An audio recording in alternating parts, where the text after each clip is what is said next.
369 इस टेक्निक के बारे में तो आपने ज़रूर सुना होगा, यानी जिसको पता है 369 के बारे में उसको पता होगा कि इसमें क्या करना होता है। लेकिन जिसको नहीं पता कि 369 टेक्निक क्या है, उसको मैं बता दूं 369 टेक्निक का मतलब है कि आपके जो भी सपने आए, आपके जो भी लक्ष्य हैं, उसको आपको सुबह दिन में 3 बार लिखना है कागज़ पे और उसको विजुलाइज करना है, उसके बारे में सोचना है, उसको पढ़ना है।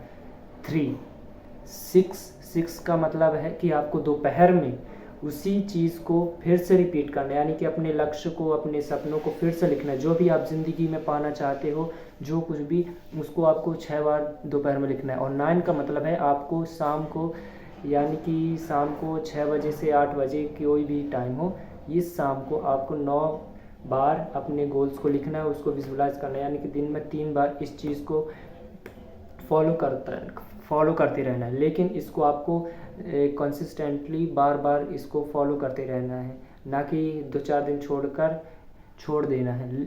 लेकिन इसमें भी और बहुत से कॉन्सेप्ट हैं, इसको सही तरीके से एक्सप्लेन नहीं किया गया है कि आपको सिर्फ विजुलाइज ही नहीं करना है, आपको एक्शन भी लेना है। यानी कि ये जो 369 टेक्निक है और ऐसी बहुत सी टेक्निक हैं, जैसे 5x55 टेक्निक, ये भी वैसी है।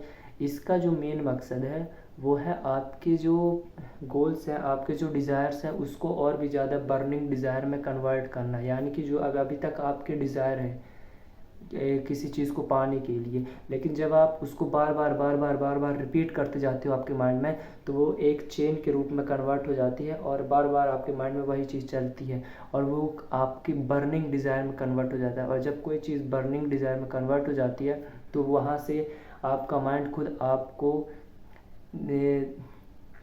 आपको कहता है कि इसके लिए काम करना है, इसको अचीव करना है। तो आप अब उस चीज़ के लिए आप एक्शन लेने लगते हैं।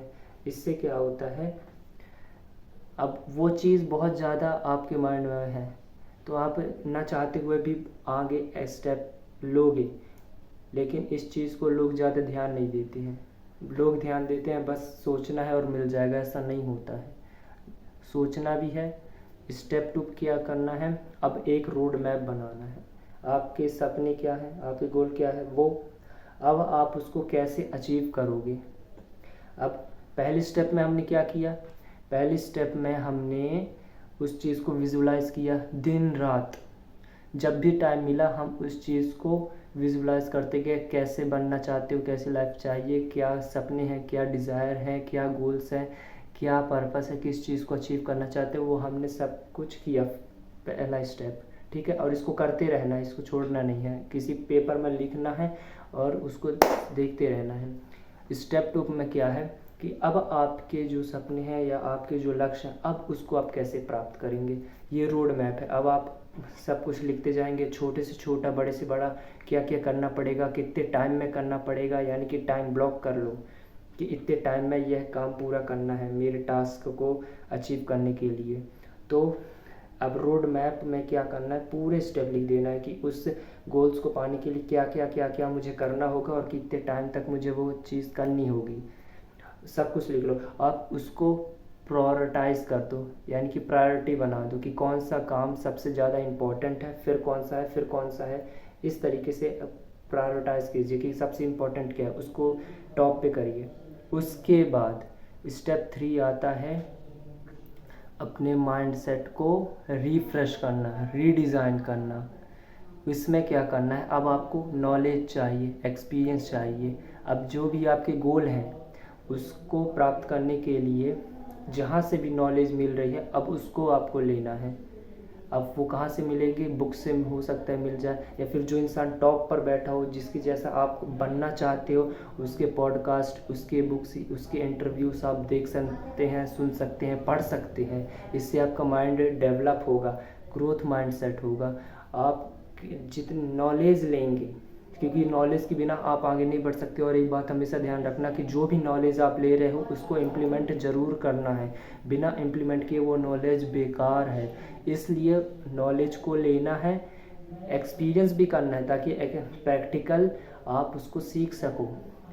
नॉलेज हो गई, एक्सपीरियंस हो गया, पहला स्टेप क्या था, विजुअलाइजेशन। दूसरा क्या था, रोड मैप बनाने की क्या क्या काम करने होंगे। अब काम करने के लिए अब आपको नॉलेज चाहिए, तो नॉलेज के लिए आप बहुत से चीज़ें हैं जो आप फ्री में सीख सकते हैं। अब चौथा स्टेप है एक्शन लेना। छोटे से छोटे लेवल पर एक्शन लेते रहना और अपने डायरेक्शन को चेंज करते रहना।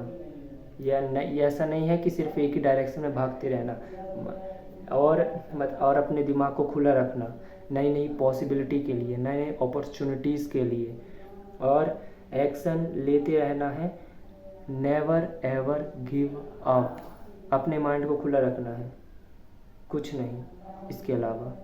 कुछ और है ही नहीं इसमें, बस इतना ही है। चाहे कोई सी भी टेक्निक हो, ऐसे ही काम करेगी, ये बात ध्यान रखना।